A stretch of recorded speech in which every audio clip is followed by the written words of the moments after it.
Hello friends, welcome to the platform of Perfection IAS.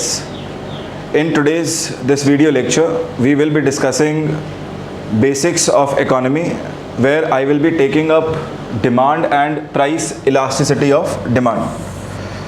So दोस्तों, आज का जो हमारा टॉपिक रहेगा वो मांग पर आधारित रहेगा, मांग and price elasticity of demand. और ये टॉपिक एक तरह से बेसिक्स का पार्ट है। सो अगर आप बेसिक्स ऑफ इकोनॉमी समझना चाहते हैं, you can basically refer to this video lecture.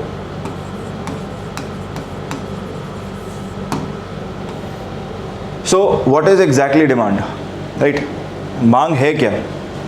C, demand is basically the quantity of commodity that an individual is going to buy for a specified price at a specified time, है ना? तो मांग का क्या है system की? Simply quantity of commodity है। मतलब आपको जो है किसी भी वस्तु की, सेवा की जो है ज़रूरत महसूस हुई, नीड लगी, वांट लगी, वहाँ से जनरली जनित होता है, right? So demand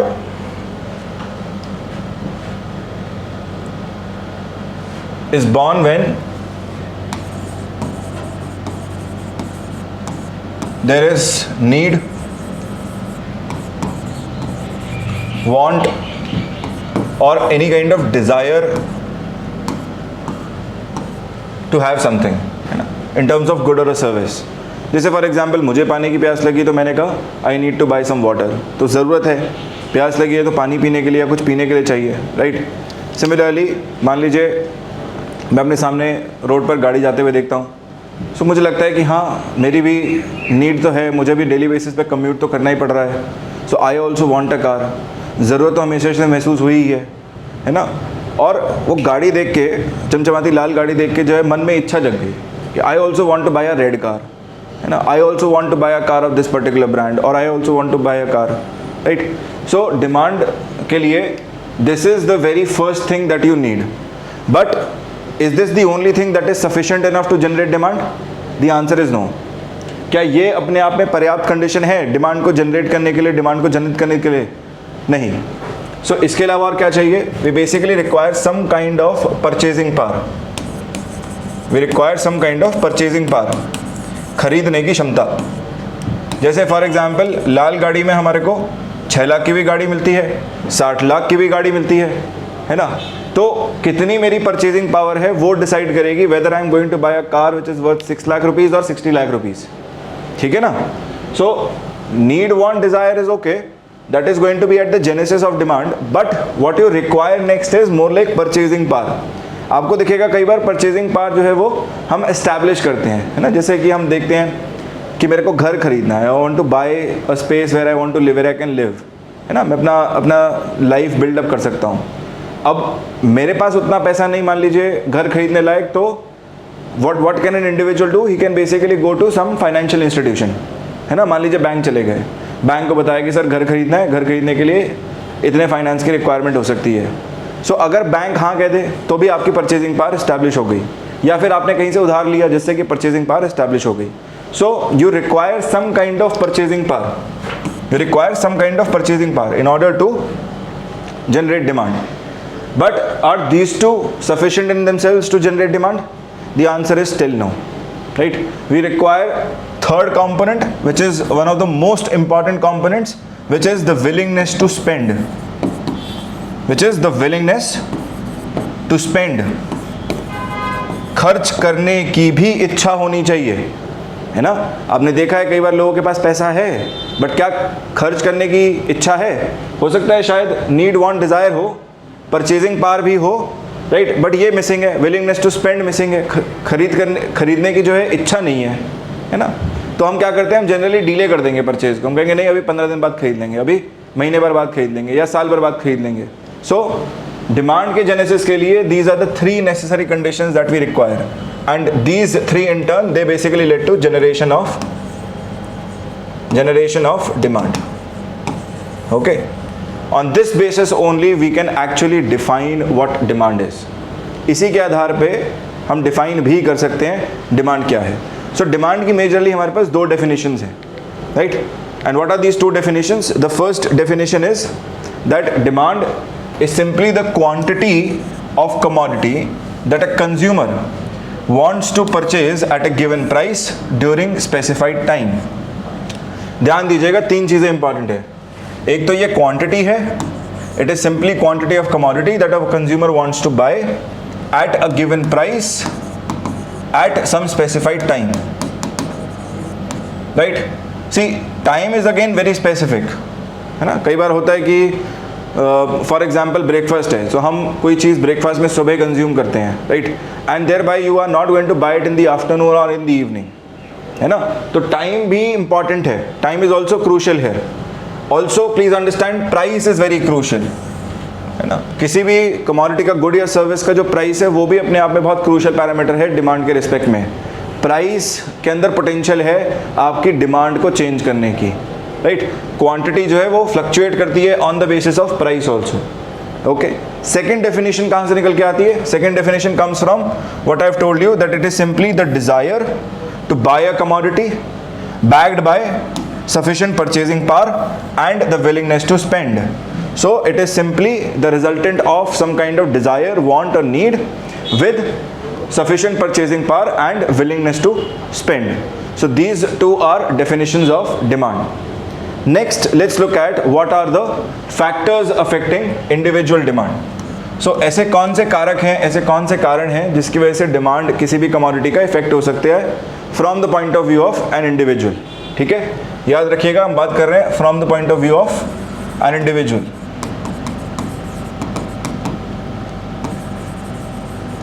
See, there are multiple factors here, and one of the most important factors present here is the price of commodity. किसी भी वस्तु का मूल्य, right? Price of good or service is always going to impact the quantity of commodity that you are going to buy, and let's call this as price of commodity X, P of X. Second factor which can actually impact demand of commodity is price of related commodity. Price of related commodity. Related commodity जैसे कि देखिए यहाँ पर generally हम दो तरह की commodities पढ़ते हैं. पहला है हमारे पास सब्सटीट्यूट गुड्स और सेकंड है complementary goods. Let me elaborate a bit on both of them. So substitute goods are basically those goods which have the potential to substitute one another. ये वो वस्तुएं हैं जिनके अंदर इतनी क्षमता है कि ये अपने सब्सटीट्यूट को, है ना, रिप्लेस करने की क्षमता रख रही हैं. ठीक है.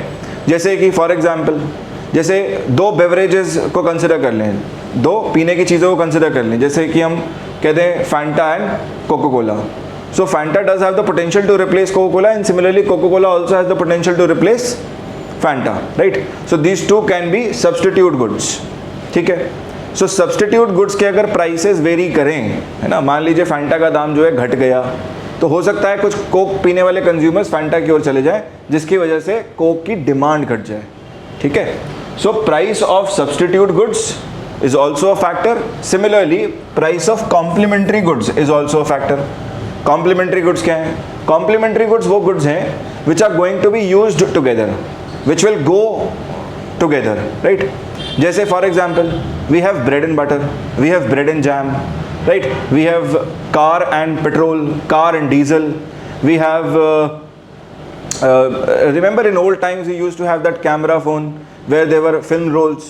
so वो complementary हैं, एक दूसरे के साथ जाएंगे. ऐसा नहीं खाली रोल को आप यूज़ नहीं कर सकते, खाली कैमरा ही बेकार है. तो आप कैमरा है आपके पास तो आपको रोल खरीदना ही पड़ेगा उसके लिए, right. So they are complementary goods. now price of complementary goods is also going to impact the quantity demanded. कैसे? मान लीजिए फिल्म का रोल बहुत महंगा है ना. आपको याद होगा अभी तो हमारे पास डिजिटल कैमराज आ गए हैं, पॉइंट एंड शूट कैमराज आ गए हैं, है ना. फ़ोन में हमारे कैमराज आ गए हैं. सो हम क्या है एन नंबर ऑफ फोटोज़ खींच लेते हैं, राइट. स्टोरेज पे डिपेंड करता है फ़ोन की. पहले क्या था कि भाई फिल्म का रोल है, उसमें जो है आप मैक्स टू मैक्स कितनी खींच सकते हैं? 32 आई थिंक 32 फोटोज़ खींच सकते हैं आप उसमें. So you understand that price of that film role is actually making you click less of pictures. Why? Because the price of film roll is actually quite high, है ना. Camera उस time पर अगर देखें तो कैमरा की cost ठीक है अपने आप में, बट उसका जो फिल्म रोल आ रहा है उसकी कॉस्ट काफ़ी ज़्यादा है, है ना, जो कि अपने आप में इम्पैक्ट कर रही है आपके बिहेवियर को as a consumer. How many amount of photos are you going to click, right. So ये बिहेवियर चेंज है एक तरह से अपने आप में. सिमिलरली अगर ब्रेड एंड बटर की बात कर लें, सो अगर बटर के प्राइसेस बहुत ज़्यादा बढ़ रहे हैं तो क्या होगा, ऑटोमेटिकली ब्रेड का कंजम्पशन कम होना शुरू हो जाएगा. या जैम के प्राइसेस बहुत ज़्यादा बढ़ रहे हैं तो ब्रेड का कंजम्पशन कम हो जाएगा. सिमिलरली ऐसे ही अगर डीजल के प्राइसेस बढ़ जाएं, है ना, तो क्या होगा, लोग तुरंत स्विच ओवर मारेंगे सीएनजी कार्स की तरफ या फिर पेट्रोल कार्स की तरफ. So this I mean complementary goods price also impacts the demand for complementary goods. इन दोनों को ही हम रखते हैं under the category of related goods और इसको हम रेफर करते हैं by the parameter P of R, under where we can have both price of substitute as well as price of complementary goods in it. ठीक है, ये हुआ दूसरा फैक्टर. थर्ड आते हैं हम income of the consumer. Income of the consumer is again a very important parameter. इसको हम रेफर करते हैं by the parameter Y, bye the parameter Y. और इनकम कंज्यूमर का बढ़ता है, राइट. इनकम बढ़ने का सिंपल सा मतलब है कि जो हम क्वांटिटी खरीद रहे थे पहले उससे डेफिनेटली ज़्यादा ही खरीदेंगे, है ना. We are not going to buy less in most of the cases of the goods, right. So income of the consumer also acts as a factor impacting demand of commodity. Next आता है हमारे पास taste and preferences. Taste and preferences क्या है, देखिए आप, जैसे for example, right, we have various kind of food items available today. But you see at times you feel that you want to eat let's say continental food. आपका मन करता है कई बार पिज्ज़ा, बर्गर, है ना, इस तरह का खाना खाने का, राइट. कई लोग होते हैं उनका प्रेफरेंस रहता है कि भाई अगर बाहर जा रहे हैं तो यही चीज़ खानी है. कई लोग होंगे जिनका प्रेफरेंस रहेगा साउथ इंडियन फूड का, right. So taste and preferences is also something which is going to impact the demand of commodity. ये कुछ वैसा है जैसे फॉर एग्जाम्पल हमारे सभी घरों में ये आई थिंक ये डिस्कशन होता है with respect to buying whenever we are buying our first car, है ना. जब घर में पहली गाड़ी खरीदी जाती है तो जनरली ये डिस्कशन उठता है कि भाई कौन सी गाड़ी ली जाए. और आप देखेंगे कि जो यंगर जनरेशन है ना, जो आज की 21वीं शताब्दी में जो पैदा हुई है जनरेशन, ये जनरेशन मतलब people born after 2000 they will generally go out and suggest कि सर होंडा खरीद लेते हैं, है ना, या फिर निसान खरीद लेते हैं, है ना, किया खरीद लें, इस तरह के ब्रांड सजेस्ट करेंगे. बट आप देखेंगे आपसे आपके जो पेरेंट्स हैं, right, they are generally going to suggest something on the lines of Maruti, right, और मे बी हुंडई, है ना. वो क्यों कह रहे हैं, क्योंकि टेस्ट एंड प्रेफरेंसेस की बात है सारी सारी. आपको आज के ज़माने के हिसाब से, है ना, फीचर रिच कार नज़र आ रही है, उनको रिलायबिलिटी नज़र आ रही है. तो टेस्ट और प्रेफरेंसेस बहुत वेरिएशन है ना. And this is going to actually effect impact how much quantity of commodity is demanded, है ना. वही कि घर में भैया कौन किसकी बात प्रिवेल कर रही है, पिताजी की या आपकी, उसके बेसिस पे ही पहली गाड़ी का निर्णय लिया जाएगा कि कौन सी ब्रांड की ली जाएगी गाड़ी. ठीक है. So taste and preferences also plays a very dominant position in terms of impacting the demand of commodity. Next parameter that we have is choices and trends. Now this is again very interesting. Choices and trends. अब देखते हैं कई बार जब हम phone खरीद रहे हैं, जैसे मान लीजिए you want to buy a phone, at times you will notice that your decision on whether to buy Android or Apple or whatever, right, or the brand of the phone also is very much on the basis of what you are witnessing in social media. है ना. आपने I think देखा होगा अपने आसपास भी कि भैया जब लोग फ़ोन नया खरीद रहे होते हैं तो जनरली पूछते हैं कि क्या चल रहा है आजकल, है ना. वही जो क्या चल रहा है ना, वही चॉइसेस एंड ट्रेंड्स की कहानी है कि भाई इन ट्रेंड क्या है ना. वन प्लस है तो वन प्लस खरीद रहे हैं लोग. एप्पल का फ़ोन आया है, कोई नया आया है ना, विद इन रेंज आ रहा है, विद इन बजट आ रहा है, so people may go for that. So even choices and trends does tend to play a very you can say impactful role in demand, affecting the demand of quantity that is purchased. Okay guys, so moving next, let's go to market demand. So अब हम क्या कर रहे हैं, up till now we have seen how the demand of an individual, right, or what is the demand of the individual and how it is impacted. Next हम इसमें देखना चाहते हैं कि मार्केट की डिमांड क्या है. सो आप समझिए कि मार्केट डिमांड और aggregate demand is the same thing. Aggregate demand and it is basically sum total of all individual demand in the market. It is simply sum total of all individual demand.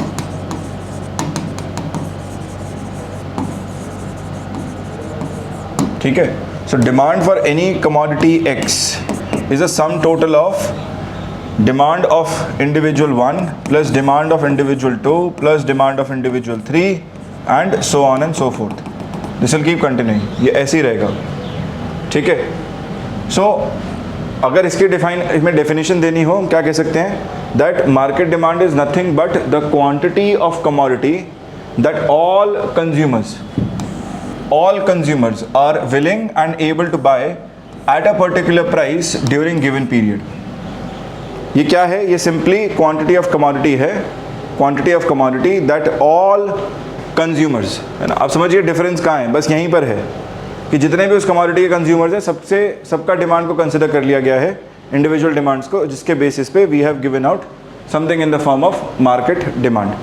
So quantity of commodity that all consumers are willing and able to buy at a particular price during given period of time. ठीक है. इसी के basis पर what are the factors which can affect market demand. See, I believe you understand that if any factor is changing or has the potential to impact individual demand, it also has the potential to impact market demand, है ना. मतलब जितने भी अभी factors हमने consider किए उन सब के अंदर पोटेंशियल था इंडिविजुअल डिमांड को वेरी करने का, तो वो सारे फैक्टर्स अपने आप मार्केट डिमांड को भी तो वेरी कर सकते हैं, क्योंकि ये सम टोटल ही है इसका, right. So when you talk of factors affecting market demand, we will automatically have all those factors, right, there itself. जैसे प्राइस ऑफ कमोडिटी आ गया, so price of commodity x, price of related goods where we have considered price of both substitute as well as price of complementary goods. Similarly we have considered income of consumers, then taste and preferences, then choices and trends. So C, and then the next parameter and the new parameter, next new factor which we need to consider here is population size. So population size भी अपने आप में एक factor है जो market demand को impact करता है. कैसे इम्पैक्ट करता है ये? Population size, I mean assuming let's say I have to countries, है ना, टू इकोनॉमीज. एक इकोनॉमी है जिसमें पॉपुलेशन डेंसिटी ज़्यादा है, पॉपुलेशन साइज ज़्यादा है, right. So I have economy A, I have economy B.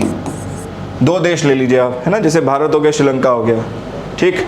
सो एक देश है जहाँ पर आपको पॉपुलेशन साइज बहुत हाई नज़र आ रहा है, पॉपुलेशन डेंसिटी भी हाई, पॉपुलेशन साइज भी बहुत हाई. और दूसरा है कंट्री भी या इकॉनमी भी जहाँ पर पॉपुलेशन साइज कम है, पॉपुलेशन डेंसिटी भी कम है, right. Now if I ask you that you are a producer, you are a company, you want to sell goods, right, out of the two which one are you going to select first? आप दोनों में से किसको पहले choose करेंगे, दो out of the two countries? I believe the logical answer is going to be country A. Simple reason क्या है? यहाँ पर आपको बड़ा मार्केट एक्सेस मिल रहा है, राइट. सो आपको बड़ा मार्केट का एक्सेस मिल रहा है, कंज्यूमर बेस बड़ा है, राइट. यहाँ पर आपके प्रोडक्ट को टेस्ट करने वाले, खरीदने वाले जो कंज्यूमर्स हैं उनका नंबर ही अपने आप में बहुत बड़ा है, जिससे कि फाइनल कंज्यूमर्स आपके ऑटोमेटिकली हायर होंगे, ठीक है. सो population size is also you can say important factor which is going to impact market demand. Last parameter जो इसमें आ जाएगा हमारे पास, 7th parameter which is going to factor which is going to affect market demand is going to be your distribution of income. Distribution of income. Distribution of income, population size को हम depict करते हैं P0 से. Distribution of income, let me represent it with D. D, distribution of income. So distribution of income in any economy is also a considerable factor impacting demand. Now you can take this example that in an economy where the distribution of income is highly skewed मतलब बहुत ज़्यादा inequality है, income inequality है, वहाँ पर क्या है कि जो वस्तुएं, सेवाएं बहुत ज़्यादा कॉस्ट करेंगी, बहुत हाई एंड की तरफ होंगी, लग्जरी आइटम्स होंगी, उनकी डिमांड अपने आप कम रहेगी, राइट. और मान लीजिए हमारे पास comparatively I have an economy where there income inequality is low, income inequality जो है वो कम की ओर है। सो ऐसी इकोनॉमी में क्योंकि इनकम इनइक्वालिटी कम है, ब्रांड को प्लेस करना, प्रोडक्ट को, ब्रांड को उसका प्राइस सेट करने में ज़्यादा डिफिकल्टी नहीं होगी अपने आप में, है ना। सो distribution of income, whether it is skewed or balanced, also has an impact over the demand of a commodity. It is also based on the nature of commodity, whether it is a luxury good or it is a common good or it is let's say somewhere in the middle, ठीक है। common good है तो generally demand रहेगी है ना, skewed भी है तो भी रहेगी क्योंकि basic need है, basic जैसे food item हो गया, आटा हो गया, हर कोई खाता है, हर कोई consume करता है, राइट। लेकिन मान लीजिए फॉर एग्जाम्पल चेयर हो गया, right. So everybody, I mean every house doesn't buy, you can say that same level of dining table and chairs with it, है ना। हर घर में जो है डाइनिंग टेबल या चेयर देखने को नहीं मिलेगी। जिनके पास ठीक ठाक इनकम लेवल आ गया है ना, एक regular source of income develop हो गया, उन घरों में आपको शायद डाइनिंग टेबल चेयर देखने को मिल जाएगी, ठीक है। तो मैं सिंपल सा डिफरेंस समझाने की कोशिश कर रहा हूँ कि लग्जरी आइटम्स के रिस्पेक्ट में ये रोल प्ले करेगा। कॉमन जो बिल्कुल जो basic set of food items, basic necessity goods होंगी, सर्विसेज होंगी, उनमें ये मैटर नहीं करेगा distribution of income, it will not play that much big of a role, ठीक है। But yes, for majority of the goods distribution of income is also going to play a role in terms of affecting the market demand. Okay okay guys, so next let's try and write down the market demand function, ठीक है। Market demand function. So demand of any commodity X is going to be a function of, इन सारे factors का होगा। So price of commodity Px, price of related goods PR, income of consumers Y, taste and preferences T, choices and trends C, population size P0 and seventh one was distribution of income.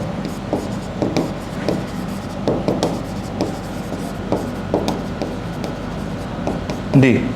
So it is going to be a function of price of commodity X, price of related good of X, income of the consumer, taste and preferences, choices and trends, population size P0 and distribution of income. This is going to be my demand function. ये है हमारा demand function। ये मैंने simply क्या किया है, अगर आपको याद हो, हमने स्कूल टाइम पे शायद पढ़ा होगा आपने ये, I have simply written down this in the form of y is equal to f of x, कि भाई y किसका फंक्शन है, x का फंक्शन है ना। So demand of commodity x is simply a function of price of commodity x, price of related good, then income of consumer, taste and preferences, choices and trends, population size and distribution of income D, ठीक है। Next हम क्या चाहते हैं देखना, I want to understand what is the relation between these factors and demand of commodity X. मैं देखना चाहता हूँ कि ये जितने भी फैक्टर्स हमने लिखे हैं ये किस रूप में मार्केट डिमांड को इम्पैक्ट करते हैं, ठीक। सो आप समझिए कि जब भी हम whenever we are trying to study the impact of one factor, right, over the parameter, we need to keep other factors as constant, है ना। जैसे फॉर एग्जांपल मैं देखना चाहता हूँ कि कैसे price of commodity X impact कर रहा है डिमांड को, इसको देखने के लिए, जांचने के लिए हम ये सारे जितने भी अदर फैक्टर्स हैं इनको कांस्टेंट अज्यूम करेंगे। We assume this as constant. अगर कांस्टेंट अज्यूम नहीं करेंगे, ये अपना रोल प्ले करेंगे जिसके कारण चेंज नजर आएगा और हमें लगेगा कि ये प्राइस चेंज की वजह से this is the impact in quantity demanded, ठीक है ना। सो हम ये सारे फैक्टर्स को कांस्टेंट करते हैं, वेरिएशन करके देखते हैं कि भैया डिमांड में कितना चेंज आया, right. So let me do this. So एक एग्जांपल लेते हैं, let me take an example here. Let's say I make you the consumer and I send you to market, है ना। मैं आपको एक सिंपल सा काम दे रहा हूँ कि भाई आप उपभोक्ता बनिए, आप कंज्यूमर बनिए, मार्केट में कोई भी कमोडिटी खरीदने जाइए। मान लीजिए आप खरीदने गए एक पेन, आप खरीदने गए पेन, लिखने के लिए चाहिए पेन। अब आपका अजम्पशन ये है कि पेन का कॉस्ट मार्केट में ₹10 के आसपास होगा, ठीक। और उसके हिसाब से आप अपने पॉकेट में जो पैसे लेके गए हैं, that's a it is total of ₹100, ठीक है ना, एक पेन की कीमत इतनी है तो 10 पेन की कीमत के हिसाब से आप अप्रॉक्सीमेटली 100 रुपये लेके गए। Now when you go to the market right and you ask let's say shopkeeper 1, आप पहले दुकानदार से मिलते हैं और उससे पूछते हैं कि भैया ये पेन कितने का है। शॉपकीपर आपको कहता है कि भाई पेन की कीमत है ₹15, राइट, ₹15, मतलब आपकी एक्सपेक्टेशन से ज़्यादा देखने को मिल रहा है। Now how much amount of pen are you going to buy? I believe you are going to buy 6 pens and not 10। उतना ही खरीद सकते हैं, 15 6 90, 10 बच गए आपके पास, राइट। 6 पेन ही खरीद पाएंगे, उससे ज़्यादा नहीं खरीद पाएंगे, पॉसिबल ही नहीं है, ठीक है ना। Now before buying these 6 pens you decide to let's say go to some other shopkeeper. आपने डिसाइड किया कि भाई एक बार दूसरी दुकान से जाके पूछ ले। दूसरी दुकान पर जाके देखा, आपने पूछा तो उसने कहा भाई मेरे पास तो 8 रुपीज़ का मिल रहा है, right. Now what do you do? So as a consumer you know that you have to write, you require that pen, you require that commodity good or service. So how many pens are you going to buy now? I believe, right, 10 से तो ज़्यादा ही खरीद के लाएंगे ना। assumption था 10 खरीद के ले आए, 10 पेन्स खरीद के ले आए। यहाँ पर हम कम खरीद पाए, राइट। सो आई बिलीव आप यहाँ पर ज़्यादा ही लेके आएंगे, मान लेते हैं 12, 12 8 96, so 12 पेन्स। अभी हमें क्या बता रहा है, राइट, अगर हम इस पूरी रिलेशनशिप को देखें हमें क्या बता रहा है। So this is telling me that when price of commodity X is low, it results in quantity demanded of X being higher, and whenever price of X is higher, quantity demanded of X is lower। यही summarise करा होगा I believe सभी ने, कि अगर उस वस्तु सेवा का दाम जो है वो ज़्यादा है, आपके एक्सपेक्टेशन के हिसाब से ज़्यादा है, सो आप कम क्वांटिटी डिमांड करेंगे, क्वांटिटी डिमांडेड लो रहेगा। और अगर प्राइसेस लो हैं तो क्वांटिटी डिमांडेड हाई रहेगा, ठीक। इसी को हम कहते हैं, this is called as law of demand, law of demand, ठीक है। ध्यान रखने लायक बात क्या है? what is the I mean thing that you need to keep in mind? So you need to keep in mind that the amount of money that you are taking to the market remains a constant। ये constant रहना चाहिए। ऐसा नहीं कि 10 pen खरीदने के लिए आपने 15 के हिसाब से 50 रुपये और निकाले और दे दिए, ऐसा नहीं हो सकता, ठीक है ना। आपको अज्यूम करना पड़ेगा कि ये कांस्टेंट है। और अगर इसको वर्ड्स के टर्म में लिखा जाए, लॉ ऑफ डिमांड को हम लिखते भी ऐसे ही हैं, that with other factors remaining constant the price of commodity is inversely the demand of commodity is inversely related to price of commodity, ठीक है। That with other factors remaining constant,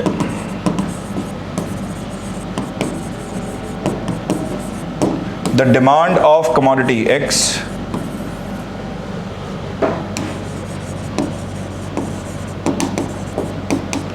is inversely proportional to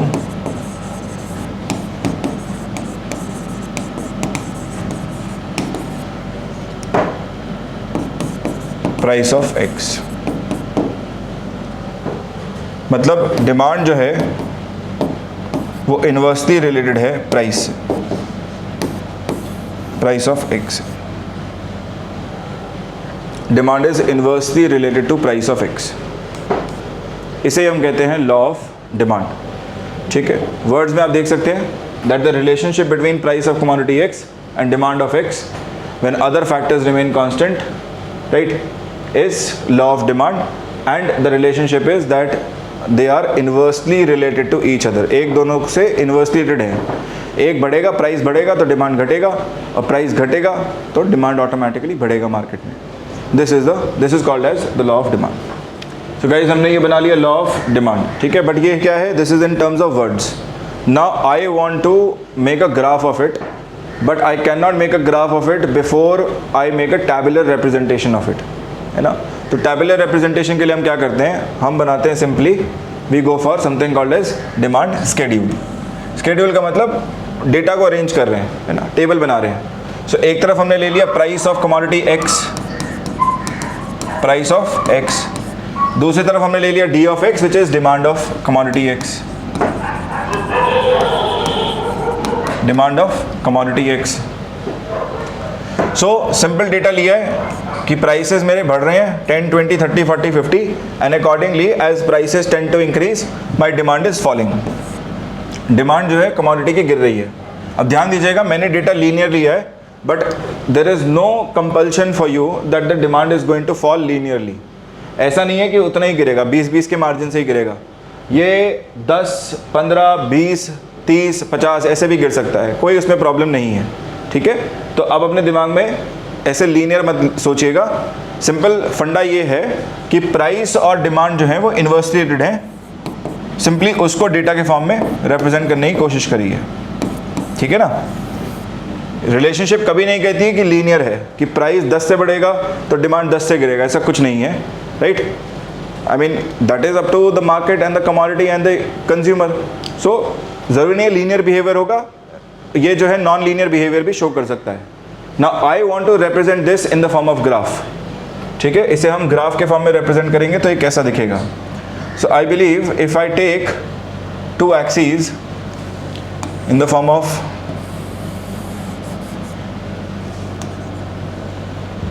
quantity demanded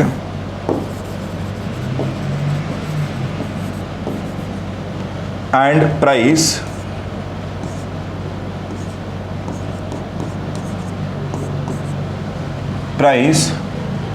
right, where I mark this as 0, I take price as 10, 20, 30, 40, 50, so on and so forth, and here I can take it as 20, 40, 60, 80, 100.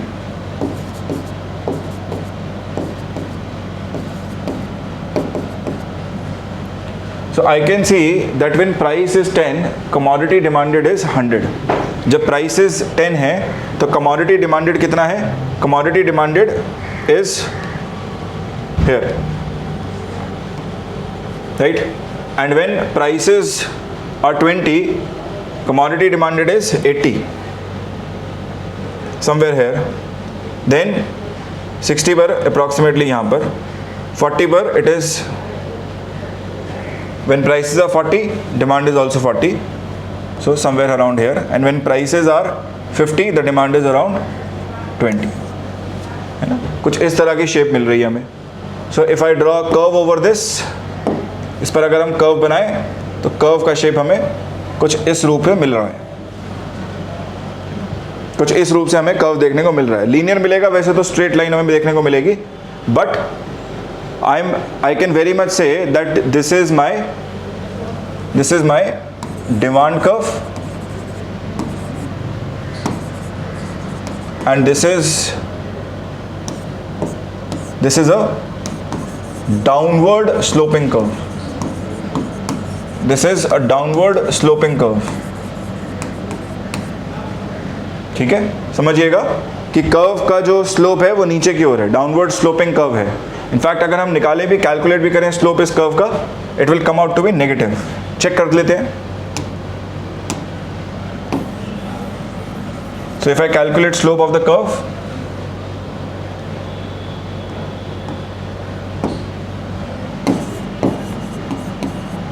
slope of demand curve,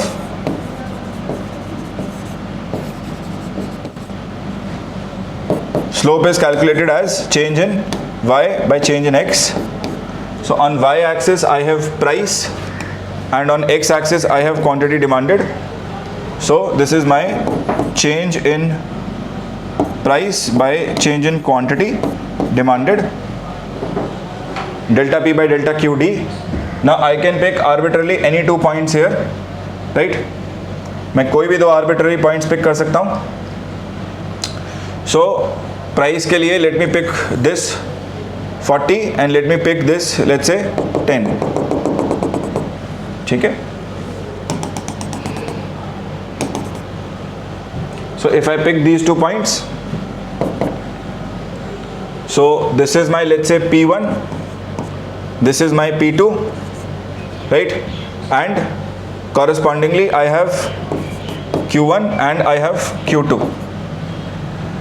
So slope निकालेंगे तो P1 minus P2 divided by Q1 minus Q2. अब अगर आप ध्यान से देखेंगे तो P1 minus P2, P1 है 40 और P2 है 10, राइट? सो 40 माइनस 10 मतलब न्यूमरेटर तो पॉजिटिव आएगा,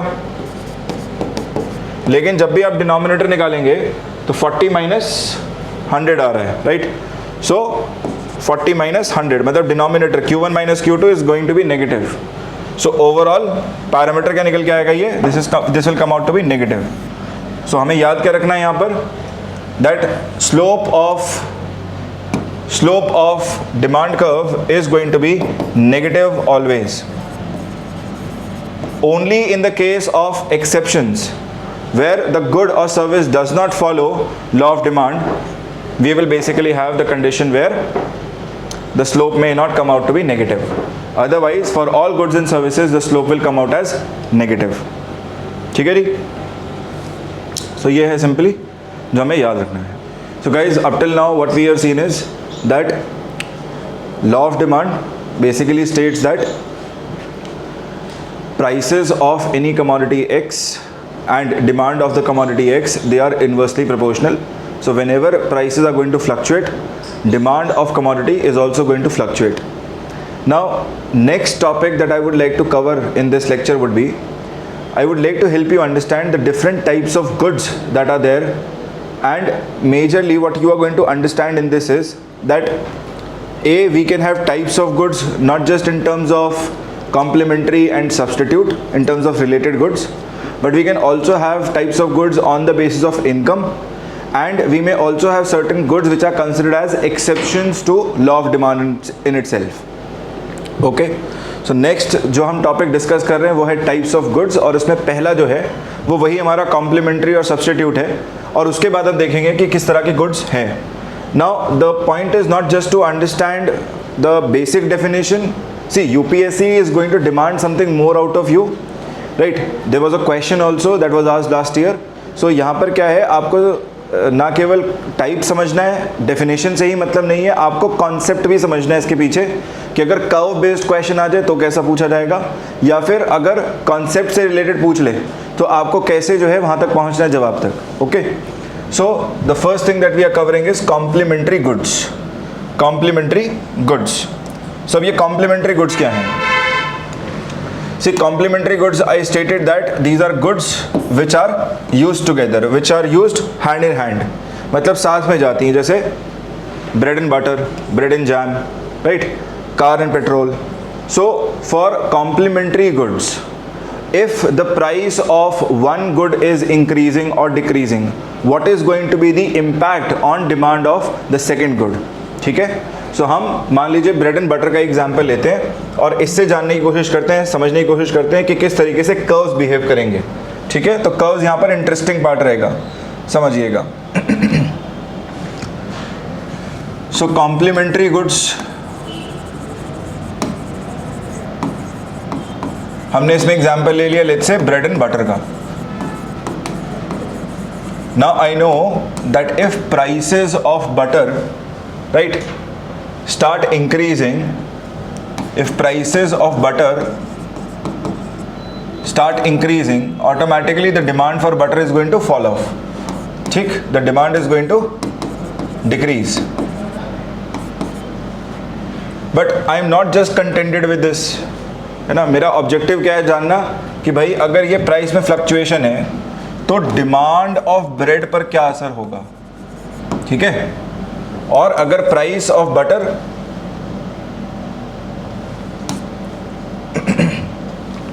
if price of butter starts decreasing, then I know demand for butter will start increasing, and thereby I want to know what is going to be the demand for bread overall. अब I think आप लोगों ने guess कर ही लिया होगा कि अगर prices butter के बढ़ रहे हैं, दाम बढ़ते हैं, तो लोग कम खरीदेंगे बटर, और क्योंकि बटर कम खरीद रहे हैं तो भाई ब्रेड साथ में ही खाई जाती है. So they are used together, thereby demand for bread is also going to decrease. And demand for bread, in the case where prices of butter start decreasing and demand for butter increases, demand for bread is also going to increase. So ये simple सा relationship है complementary goods के case में, जहां पर हम क्या देख रहे हैं कि कॉम्प्लीमेंट्री गुड्स की डिमांड साथ में गिरती है या फिर साथ में बढ़ती है on the basis of prices of the complementary good in itself. ठीक है, कर्व के टर्म्स में समझें अगर इसे, तो if this is my price of butter, right, and this is my quantity demanded, and let's say I use blue color for butter itself to represent demand of butter. मैं blue use कर रहा हूँ. ठीक है, सो मुझे पता है कि quantity demanded of butter with increase in prices is going to be less, and when prices start to fall quantity demanded would be high. So I will get a downward sloping curve in terms of demand for butter, right? But I also want to plot, I also want to see what is going to be the quantity demanded for bread. ठीक है, तो मैं quantity demanded for bread लेता हूँ, let's say with green color. So demand for bread, ठीक है, with respect to prices of butter, मतलब ये पैरामीटर ले रहे हैं और इस पैरामीटर के बीच में कर्व ड्रॉ कर रहे हैं. सो ये कैसे चेंज करेगा, अगर प्राइसेस ज़्यादा हैं तो डिमांड ब्रेड का कम है. ठीक है, सो कहीं यहाँ पे है, और अगर प्राइसेस कम हुए तो ब्रेड का डिमांड भी ऑटोमेटिकली बढ़ जाएगा. सो मान लीजिए कुछ ऐसा कर्व देखने को मिल सकता है. So this can be my demand for bread in green. ठीक है, सो क्या दिख रहा है कर्व से, क्या समझ में आ रहा है? Based on this curve, we can say for complementary goods, the curves are going to mimic each other. They will be in the same direction. ठीक है, curves will be in same direction, which means they are following each other. They follow each other. So complementary goods के case में हमें relationship देखने को मिलती है, जहाँ पर एक गुड का प्राइस वेरी होता है, सो ऑटोमेटिकली उसका जो कॉम्प्लीमेंट्री गुड है उसके लिए भी सेम ही तरह का कर्व मिलेगा जो कॉम्प्लीमेंट्री गुड की डिमांड के लिए मिलेगा. ये तो हमारा पहला type which is complementary good. Next आता है हमारे पास substitute goods. Substitute goods, so what are substitute goods? Substitute goods are simply those goods which are used in place of one another, जिन्हें एक दूसरे के स्थान पर उपयोग किया जाए, प्रयोग किया जाए. राइट, जैसे कि टी एंड कॉफ़ी, या फिर Ola and Uber, right, Swiggy और Zomato. So these are all substitutes of each other, goods services, है ना. उसके टर्म में मैंने आपको एग्जाम्पल्स ये दे दिए. अब इसके केस में मैं जानना चाहता हूँ कि अगर सब्स्टिट्यूट गुड का प्राइस वेरी करे, ठीक, मतलब प्राइस ओला का अगर वेरी करे तो डिमांड ऊबर का कैसे शिफ्ट होगा. ठीक है ना. सो I take the case of, let's say, Ola versus Uber. So prices of Ola are increasing. If this is the case, now I know that if prices of Ola start increasing, as a consumer you also do this many a times. आप भी ये करते हैं, आपको कहीं पर travel करना है, कैब लेनी है, तो आप क्या करते हैं, आप जनरली दोनों ही ऐप्स पर खोल के देखते हैं, डेस्टिनेशन डाल के देखते हैं, है ना. जहाँ पर प्राइसेस कम मिलेंगे वहाँ से बुक करेंगे. ठीक है, सो वही कहानी कि भाई प्राइसेस ऑफ ओला बढ़ रहे हैं. नॉर्मली हमें देखने को मिलता है कि उस डेस्टिनेशन तक जाने का let's say it is 150 rupees, but you see that I mean demand is higher, thereby prices are higher, so automatically prices are let's say close to 200. ठीक है ना. तो यहाँ पर क्या होगा, डिमांड अपने आप घटनी शुरू हो जाएगी. So demand for Ola will start declining. ठीक है, और अगर प्राइसेस ओला के कम मिले आपको तो आप क्या होता है, डिमांड ऑटोमेटिकली बढ़ती है. So demand for Ola starts increasing. But I am not just contented with this. I also want to know that if my prices of Uber remain constant, मतलब Uber के प्राइस constant है, ये very नहीं कर रहा है, मैं assume कर रहा हूँ ये चीज़.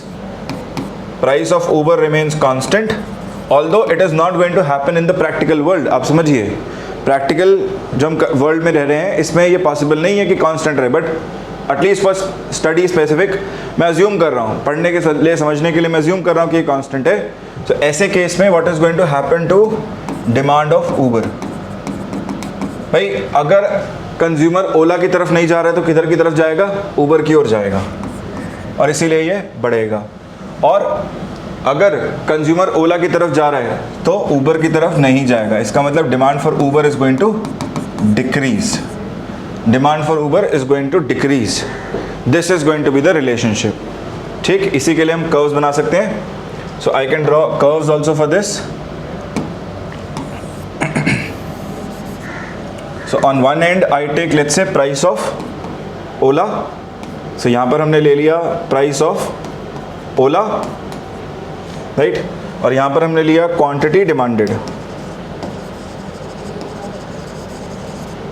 Quantity demanded. Now I am first plotting the graph for demand for Ola, और डिमांड फॉर ओला मैं बना रहा हूँ with let's say colour blue. So demand of Ola for colour blue, ठीक है। So I know that if prices are very high demand is lower, and if prices are relatively low demand is higher. So I get a downward sloping curve, I get a downward sloping curve. Next I want to see that in the case of substitute goods, right, which is my Uber, ठीक है ना, ओला का substitute क्या है, Uber. सो Uber कैसे respond कर रहा है, ठीक है ना।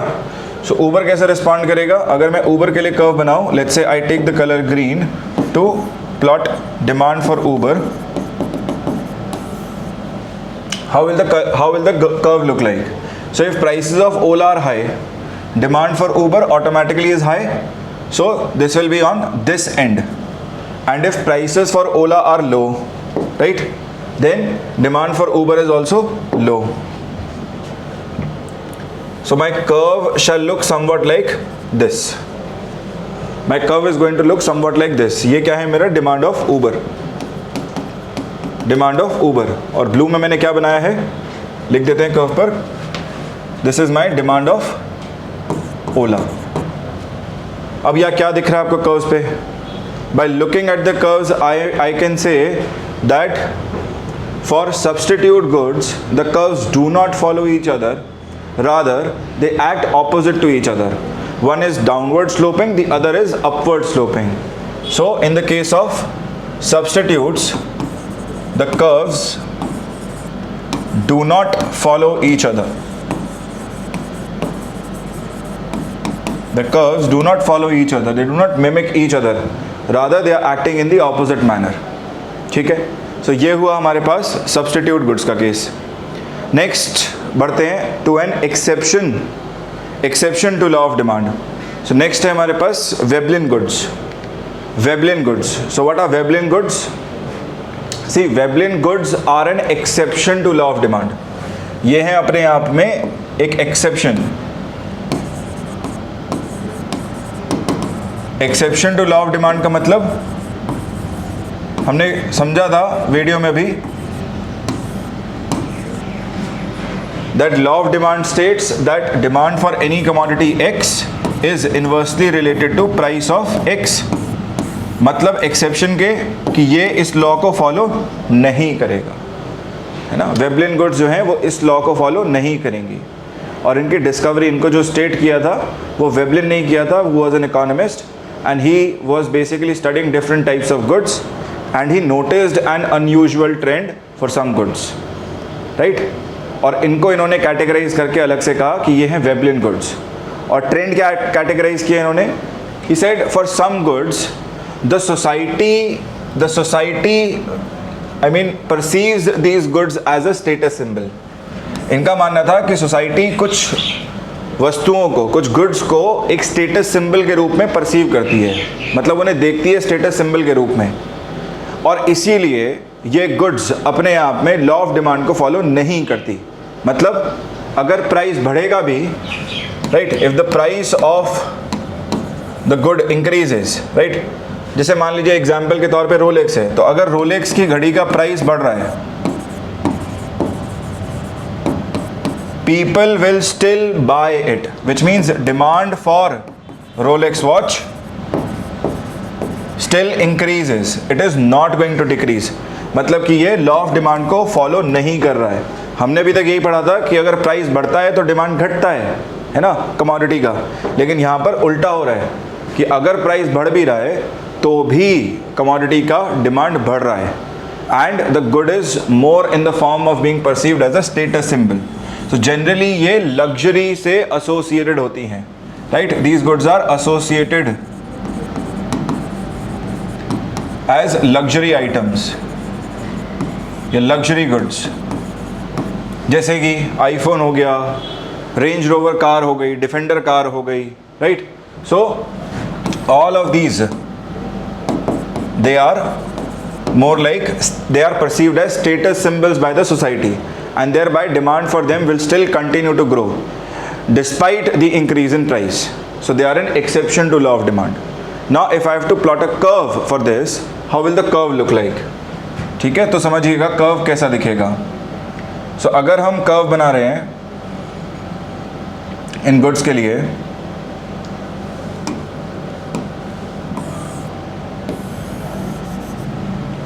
where I have price of let's say iPhone,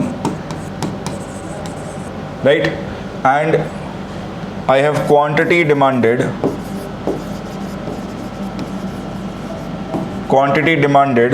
of let's say iPhone. So how will the curve look like? मैं यहाँ पे एग्जाम्पल ले लेता हूँ. let's say I can take the case of iPhone 12 and iPhone 13. ठीक है, ध्यान से समझिएगा. आईफोन के दो मॉडल ले रहे हैं, आईफोन 12 और iPhone 13.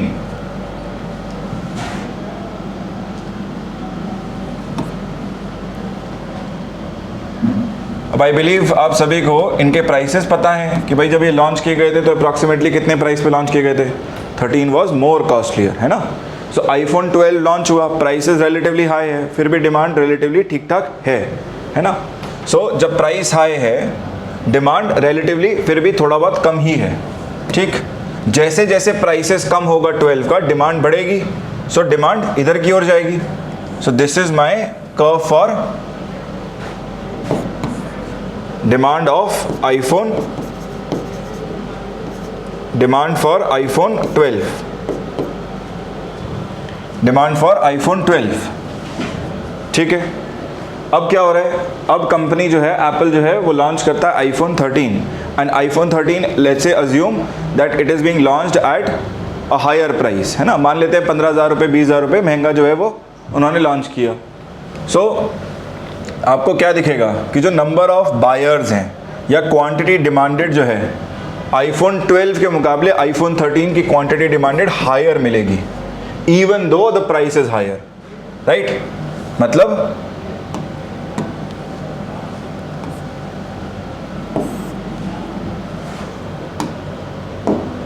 even though the price is higher, still the quantity demanded is a bit higher compared to that, right.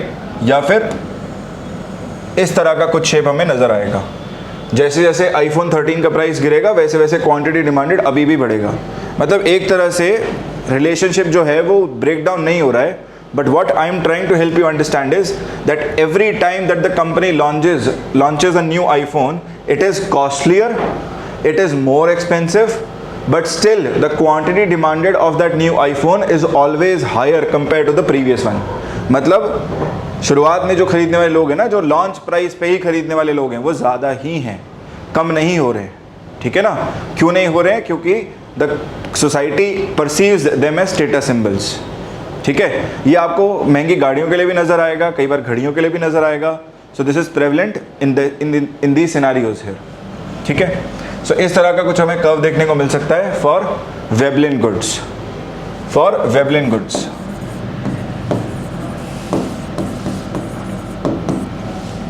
Okay. So ये है हमारे पास the case of Veblen goods. Simple सा फंडा समझने के लिए आप क्या कर सकते हैं, इसको you can just take two arbitrary set of points on these curves. कोई भी दो आर्बिट्ररी प्राइस पॉइंट्स ले लीजिए. इसको मान लीजिए P1, इसको मान लीजिए P2. ठीक है. देख के क्या समझ में आ रहा है? That price P1 is greater than P2, right. Price P1 जो है वो बड़ा है P2 से. हमें